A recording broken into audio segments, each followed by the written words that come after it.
ప్రభుత్వం వచ్చింది. కాంగ్రెస్ ప్రభుత్వం వస్తే గతంలో ఏమన్నారు కాంగ్రెస్ వాళ్ళు, కాంగ్రెస్ ప్రభుత్వం వస్తే మొత్తం నిరుద్యోగుల సమస్యలన్నీ మేము తీరుతాం, మొత్తం వాళ్ళకి న్యాయం చేస్తాం అన్నారు. ఇప్పుడు న్యాయం జరిగిందంటారా? 160 రోజులు కావస్తుంది, ఎట్లున్నది అంటారు మరి? అన్న ఇప్పుడు కాంగ్రెస్ గవర్నమెంట్ అనేది చెప్పడానికైనా కాంగ్రెస్ కానీ స్కామరేజ్ గవర్నమెంట్ అంటారు. స్కామరేజ్ ఇప్పుడున్న మన ప్రజాపాలన పరిస్థితి చూస్తే కనుక 6 నెలలు 7 నెలలు అయిపోయిందన్న గవర్నమెంట్ వచ్చి 6 నెలల్లో 7 నెలల్లో వీళ్ళు చేసింది ఏంటన్నా? ఏం చేసిరన్నా? ఏం చేసిరు? 6 నెలలు 6 గ్యారెంటీల సంగతి ఏమైందన్న? ఒక ఫ్రీ బస్సు, ఒకటేమో హాస్పిటల్లో రాజీవ్ ఆరోగ్యశ్రీ అనే పేరు ఒక్కటి తప్ప 6 నెలలు 7 నెలలు అయిపోయిందన్న. 7 నెలల్లో మీరు ఏం చేసిరన్నా? ఏం చేసిరన్నా? మన తెలంగాణకు ఒక హోమ్ మినిస్టర్ లేడు, ఒక ఎడ్యుకేషన్ మినిస్టర్ లేడు, ఒక మున్సిపల్ మినిస్టర్ లేడు, ఒక స్పోర్ట్స్ మినిస్టర్ లేడు. అరే ఎడ్యుకేషన్ మినిస్టర్ లేకుండా హోమ్ మినిస్టర్, మున్సిపల్ శాఖ ఉన్న శాఖలన్నీ నీ దగ్గరనే పెట్టుకొని జనాలని ఇప్పుడు నువ్వు గ్రూప్ 2 గ్రూప్ 3 పోస్టులని పెంచుతా అన్నారు, నిరుద్యోగ వృత్తి ఇస్తా అన్నారు. ఎక్కడ ఇస్తున్నారన్నా?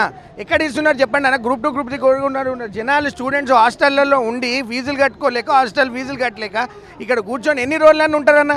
ఎన్ని రోజులని చేస్తారు? ఆల్రెడీ వచ్చి 6 నెలలు 7 నెలలు ఎమ్మెల్యే ఎలక్షన్ కూడా అయిపోయింది, ఎంపీ ఎలక్షన్ కూడా అయిపోయింది, ఆఖరికి ఎమ్మెల్సీ ఎలక్షన్ కూడా అయిపోయింది. ఏమనంటే ఎలక్షన్ కూడా అడ్డు పెట్టుకున్నారు. అలా ఇప్పుడు కోడ్ కూడా లేదు, ఏం లేదన్న. 6 గ్యారెంటీలు పక్కకు పెడితే ఇప్పుడు మీరు ఎప్పుడైనా 7 నెలలు అయినా ఇంకా కొత్తగా ఉంది, ఇంకా ఎంత టైం కావాలన్న?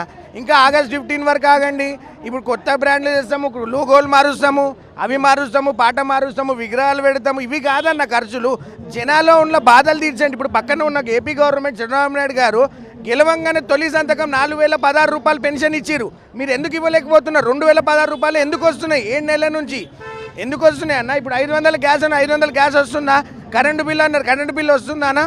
ఏమనంటే ట్రాన్స్ఫార్మర్ మీద తొండలు పడ్డాయి, ట్రాన్స్ఫార్మర్లో ఆయిల్ చేంజ్ చేయాలి, ఇంకా కొంత ఎమ్మెల్యేలను ఎవరికి గుంజాలి. సరే అన్న, బీఆర్ఎస్ పార్టీ ఓడిపోయింది, అయిపోయింది, సరే ఒక్క ఎంపీ సీట్ రాలి, అయిపోయింది అన్న. సరే మీరేం చేస్తున్నారు ఇప్పుడు?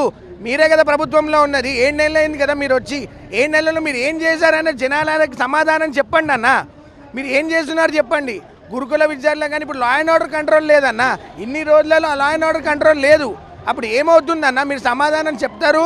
జనాలకి, స్టూడెంట్స్కి ఉన్నదానికి కానీ కంపల్సరీగా బీఆర్ఎస్ పార్టీ అనేది కంపల్సరీ స్టూడెంట్కి సపోర్ట్ ఇస్తుంది.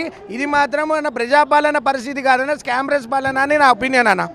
ఓకే అన్న, నిరుద్యోగులను రెచ్చగొడుతున్నారు కానీ నిరుద్యోగులకు అయితే ఎట్లాంటి తొందర లేదని అంటున్నారు. ఎట్లా చూడొచ్చు అంటారు? నిరుద్యోగులు అన్న రెచ్చగొడుతున్నారంటే అన్న, నిరుద్యోగులను రెచ్చగొడుతుంటే ఇప్పుడు వాళ్ళు కూడా ఎన్ని రోజులను ఓపిక పడతారన్న? వాళ్ళు కూడా ఇంట్లో నుంచి కష్టపడి, ఊర్ల నుంచి వచ్చి కష్టపడి ఇక్కడ ఫీజులు కట్టుకుంటుంటే ఎన్ని రోజులను ఉంటారన్న? వాళ్ళకి పోస్టులు ఇవ్వాలి. మీరు ఇవ్వగానే అందరికీ చేస్తాము, 2 లక్షల ఉద్యోగాలు భర్తీ చేస్తామన్నారు. మీరు ఏం చేసిరు? ఎన్ని చేసిరు? చేసిన దాంట్లో ఎంతమందికి వచ్చిన దానికి ఎంతమందికి ఉద్యోగాలు ఇచ్చాయో ఒక రిపోర్ట్ పెట్టండి అన్న, ఒక స్పష్టత చెప్పండి. ఎంతసేపు కాళేశ్వరం ప్రాజెక్టు, ఈ ప్రాజెక్టు, సెక్రటేరియట్లు, వెస్ట్ గేట్ నుంచి ఈస్ట్ గేట్ పోతాం, వాస్తు, ఇవన్నీ కాదన్న. జనాలకి, స్టూడెంట్స్కి ఉద్యోగాలు కల్పియండి అని చెప్పి నా ఆవేదన.